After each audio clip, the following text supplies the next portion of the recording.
Hi there. This is Dr. Phyllis Edwards, Dr. E, coming to you from The Widows Speak. This is episode 20 of our work to get the word out to widows and, of course, anybody that's in the family or the company of widows that you feel like there are some things that we are saying here today that I think you'll find very helpful and very useful. We are grateful to have the support of Flagler Voice, and they feel like this is a great public service, and I believe it really is. Remember, there are 11 to 13 million widows in the United States alone, and that's a lot of people that are finding themselves in our situation. And, you know, yes, you get married and you have your vows, but you don't really know what you're signing up for when these things happen and you lose your beloved. We've talked a lot about loss. We've talked about loss certainly with our husbands, but we've also talked about loss with other folks, and certainly we've all been through it. But this particular journey that we're on is different for everyone. There are some factors that are similar. Most of us have been caretakers.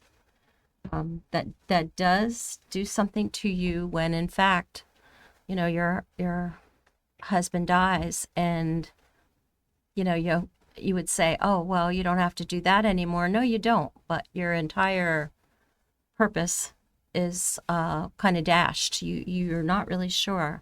Your routines are different. Everything is different.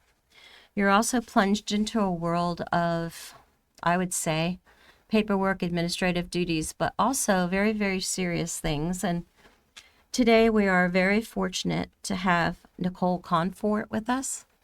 And she is at Craig Funeral Home, which is part of, I believe, and she'll describe this to us, Dignity. And I'm sure no matter where you're hearing us, what she has to tell us, and I hope you will take heed of it, will be very useful no matter where you are. You know, if you're in a small town somewhere, this goes across the United States. So while we are from Flagler County, Florida, things that we can say to you or say to you still have and can have a huge impact on you for your particular area and your community. I know, Nicole, thank you for coming. You're welcome. Appreciate you being here. You were in Florida, but you came to Flagler. Yes. And that was about 3 years ago. Yes. And you had some things happen that really set you back. Yes. A huge loss. And as I understand it, your mom and dad. Correct. And, you know, a lot of us at a certain age, that, of course, that happens. It doesn't always happen, you know, one right after the other or whatever. But when that happens, that seems to be the beginning of that whole, oh my gosh, you know, this loss cycle. Things begin to happen in your life, and you're still young and you're still vibrant and you're still doing things and you have your family, but it is kind of a signal that obviously we're all going to deal with these things. I know that sets you back quite a bit, but it also started you on a journey. Yes. Right? Yes. To see where you wanted to be, where you wanted to go. And I that's, as you have said to me, I think that's probably a divine intervention from your family. Yes. So tell us a little bit about yourself and your family now and what happened, if you will, and Sure. then we'll go into some other things. Sure. So I'm married. I just have my husband. I have my family up north. My parents passed away. My mom passed away in 2024 in May of dementia. And then my dad unexpectedly passed away August of 2024 from a brain aneurysm. Oh, my goodness. So I had my little breakdown where I needed to quit working because I couldn't handle the passing of both of them so close together, and especially with my dad being so out of sorts, like just being so, you know, not expecting that. Right. So I took a hiatus from working, and when I was going back into the working world, I was just applying everywhere. And the parent company is called SCI, and I didn't realize what it was until I was pulling in from my interview down in Ormond Beach, and it was a cemetery, and I'm like, good God, what am I doing in here? And I take it as a sign from my parents that this is what I'm supposed to do. I'm a very caring person, and I want families to not have to go through a hard day and make it even harder. So when they offered me the position, I took it, and I love what I do. I love helping families and encouraging people to pre-plan and get their affairs in order, so that way when the time does come, your family isn't in They're not in no condition to do this. yeah, Right. your brain turns to mush. That's and right. it's a big financial burden on some people. Right. So I just like to tell them that you don't have to have a whole bunch of stuff when it comes to your arrangements, but get what you need done. Like if you don't want to have catering, you don't have to have catering, but get the bare bones the of basis. what needs to happen done. And then if your family decides that they want that at a later time, You can they do can that. do it. That's right. But you don't know when your day is. No, you don't. You can be pulling out of a parking lot and something can happen to you. So True. I just take every day and try my best to get the word out and say, hey, come in and get this done.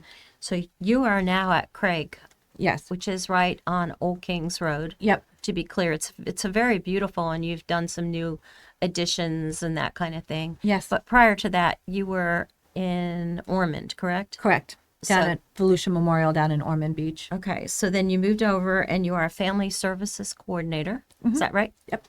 Or is it a counselor? Counselor. Counselor. Yeah. And it is really a counseling situation. Yes. I mean, I'm not that far removed from it myself that I don't say thank you to the people that, were there for me.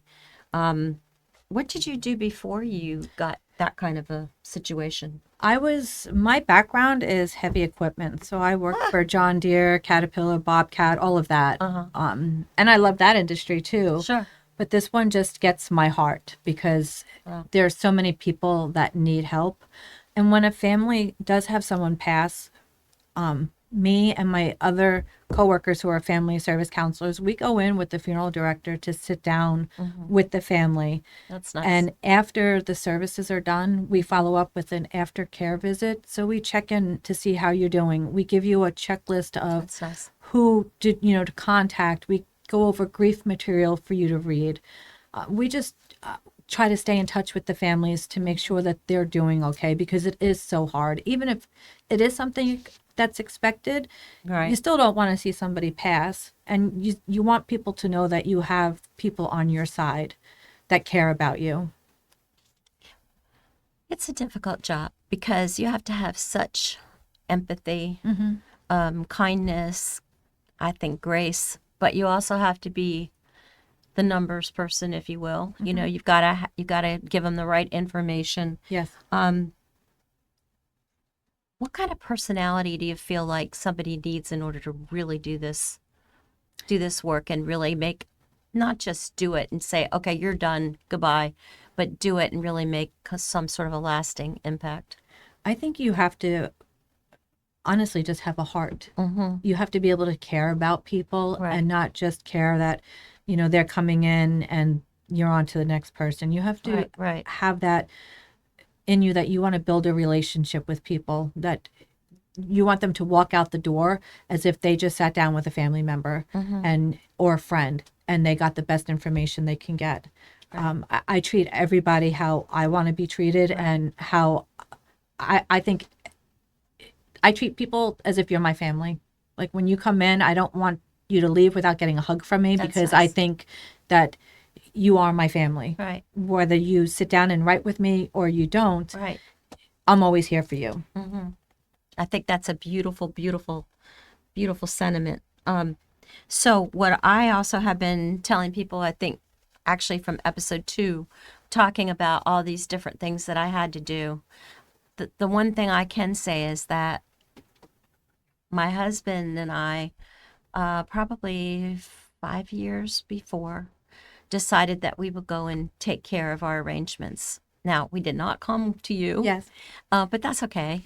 We did go and we took care of these arrangements and we paid for everything. You can pay on time. Mm-hmm. You don't have to pay for everything all at once. Correct. And it's kind of hard because you're both there together and you're both okay at that time. And here you are talking about something that you don't want to talk about. It is so final. But then again, you can understand it. You can decide. He decided what urn he wanted, or you decide this or that.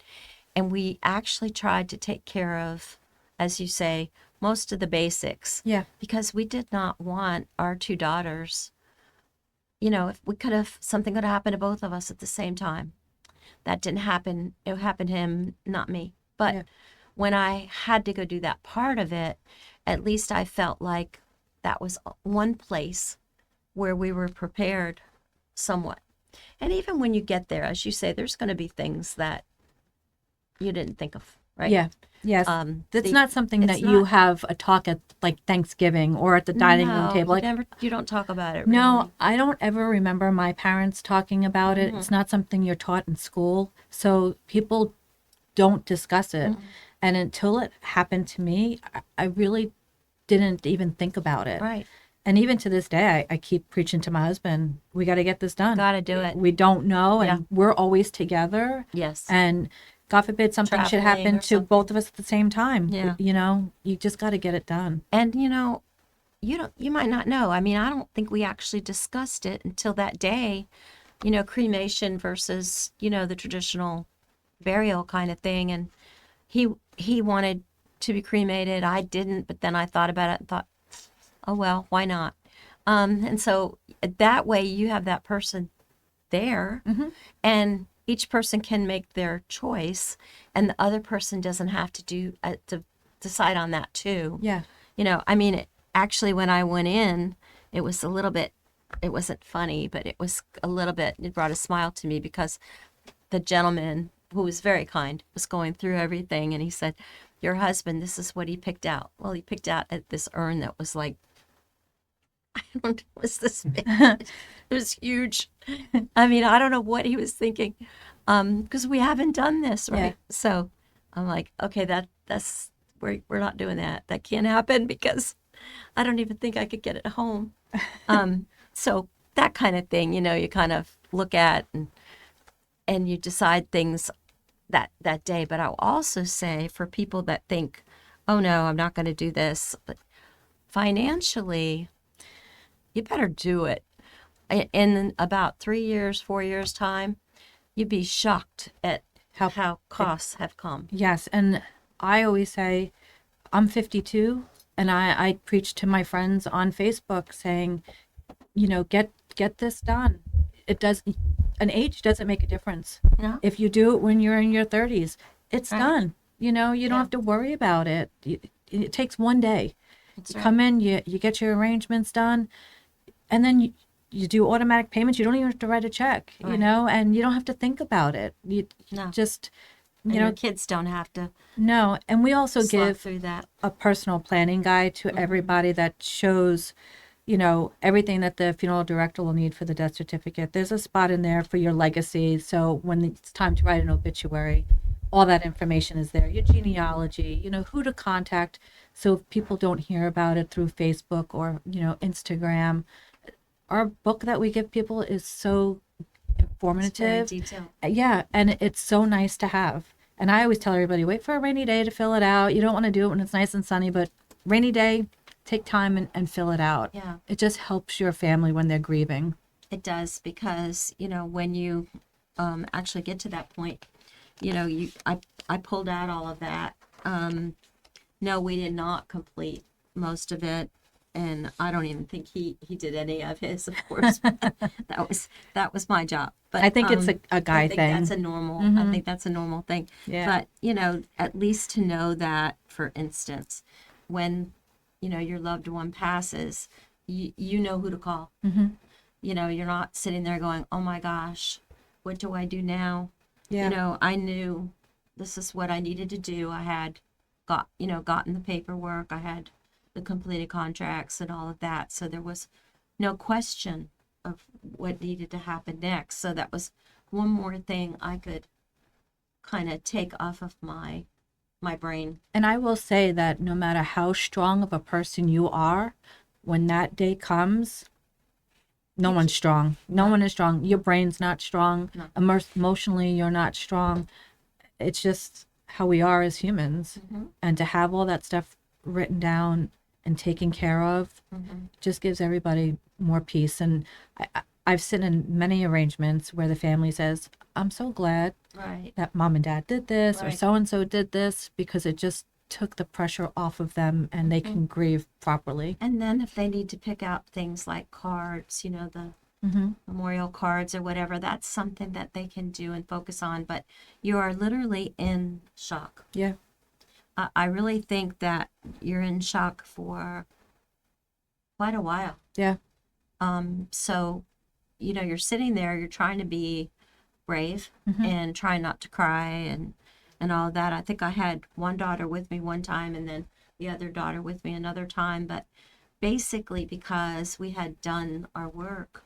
And I'm going to say, do the same thing with your wills, please. Yeah. I know this is, not the time necessarily for us to talk about that, but you've got to think about these things, because once the time comes, it's really too late to do those kinds of things and think about them up front. They say that you should update your wills, like go and revisit them every 5 years, because laws change, things change.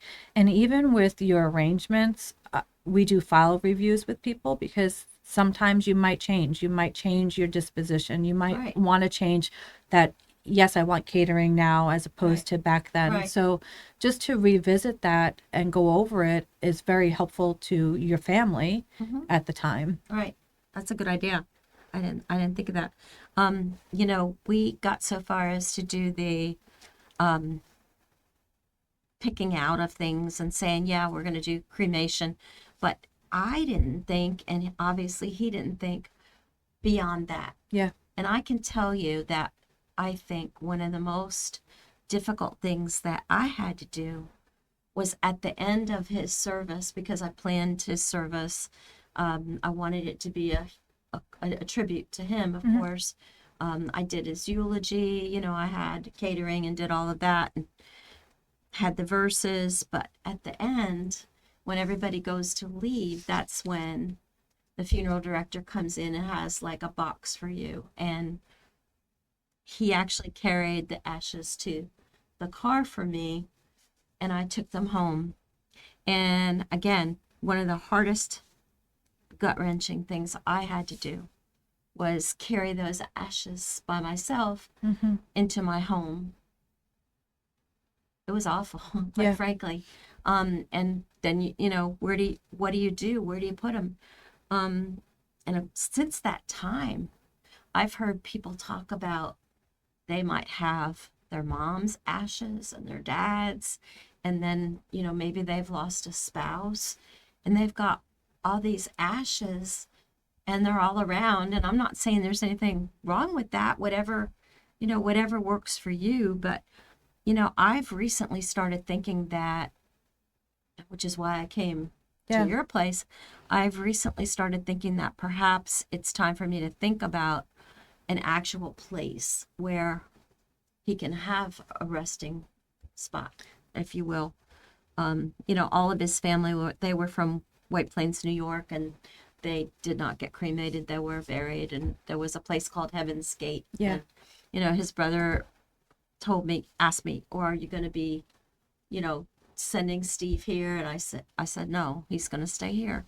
But there is something about having a resting place that you take and put the ashes in, and, in case my daughters want to stop and be with dad, if you will, Yeah.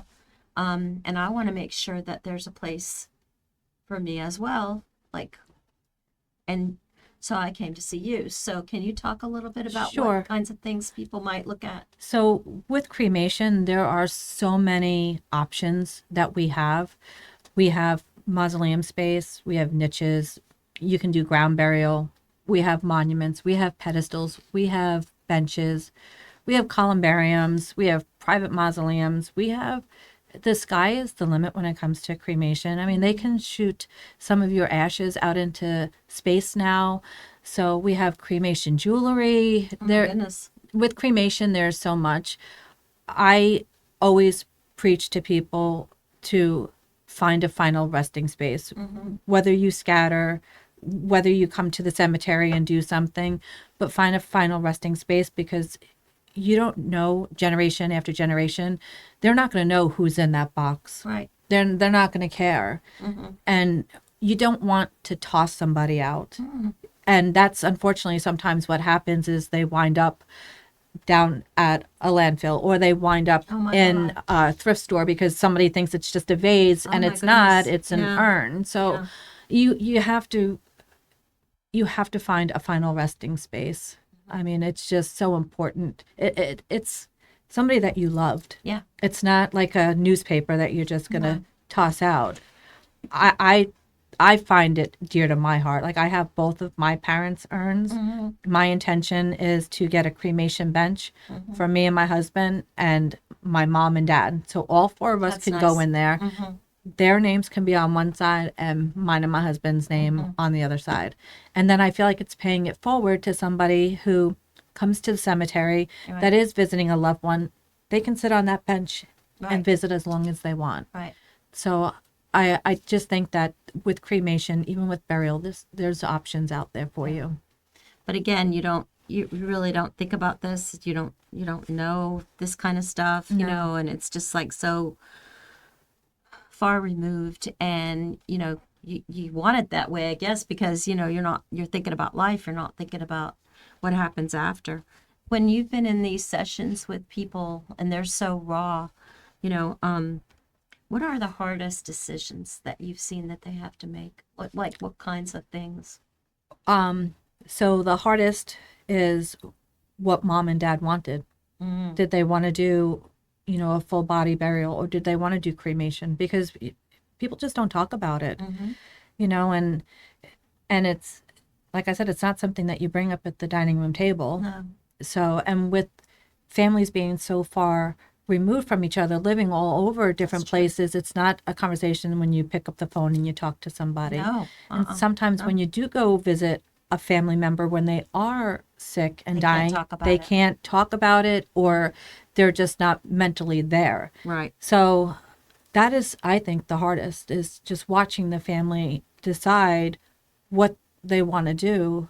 And then when it comes down to the money aspect of it, it is expensive. It is. But it's sad because you want them to do the right thing, Sure. But that's the hardest, is watching them decide on which disposition the parents wanted to go. And I think so that your places seem to have, I don't want to call it a forward looking, but I guess it's sort of an understanding that people need to be connected with even after. So, things happen, you go through it, you deal with it, you walk away. Usually that's the last time that you have any connection with that particular organization, but not with what you told me. Yeah, so we do that aftercare visit. With my parents, when they both passed, I never heard from the funeral director. I live down here. My parents passed in Pennsylvania.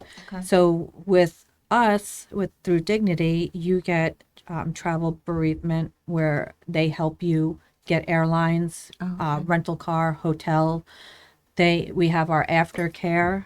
We have our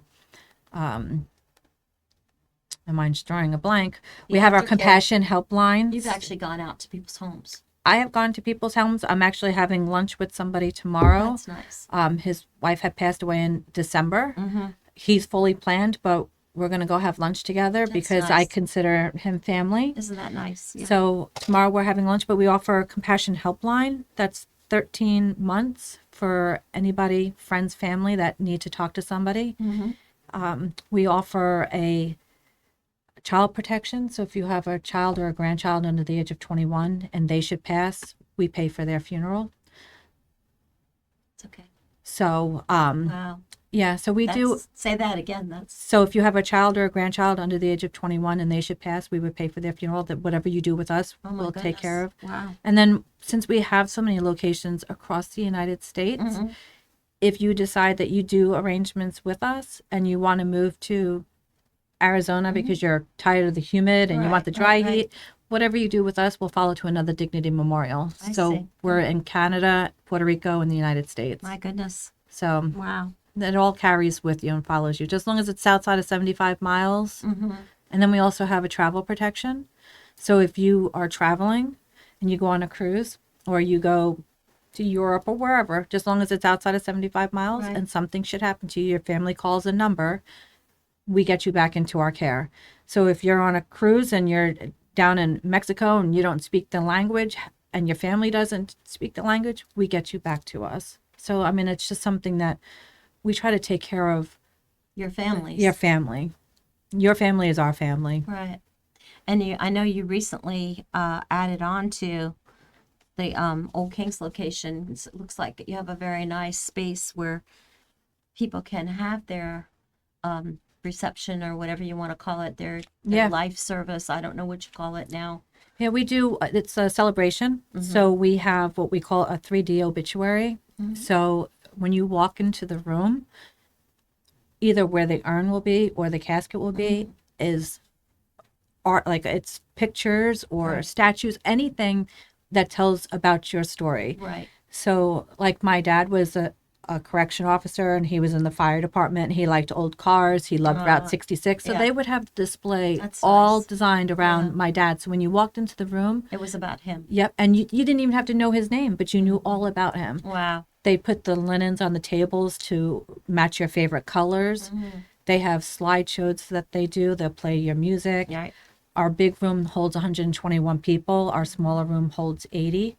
And then with the bigger room, we have an outside patio that has a fireplace. It also has a TV screen out there, so you'll always be watching. Always watching the pictures. Yep.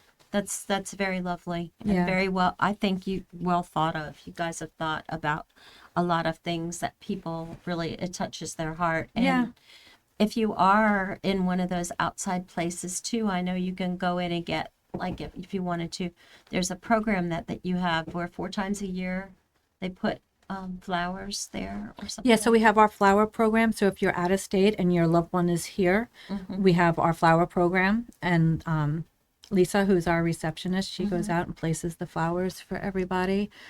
And they're beautiful flowers, and they're made for the cemetery, so they last longer than if you go down to Michael's or anything Right. like that. They Yeah. last longer. Wow.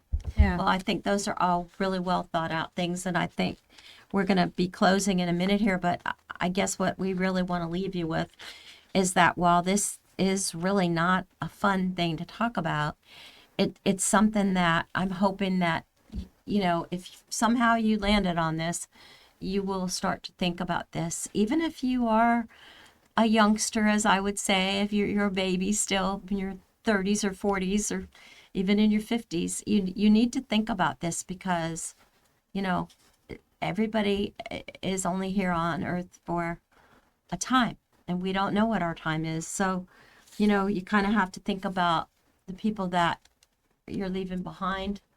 And I would just say, even if you have it not in your head that you're going to do anything, at least reach out and explore, you know, what you might have to do. Yeah. At And, least go in and you talk know, to somebody just yeah. about your options, Right. you know, just to see. I think it's those things that we don't want to talk about, we don't want to do, but it's really important that we do it. So I want to thank you for your compassion and your caring and your spirit and just, you know, coming in to talk about this and being willing to do something out of your comfort zone. Yes. Yes. Thank you. And I believe in your heart, you do it because you want to reach people and get them to understand that this is it really is like an important part of life. Yes. Right? That's where we are. So I'm going to sign off for now. This is Dr. Phyllis Edwards signing off. Beauty for ashes. And remember, God is close to the brokenhearted.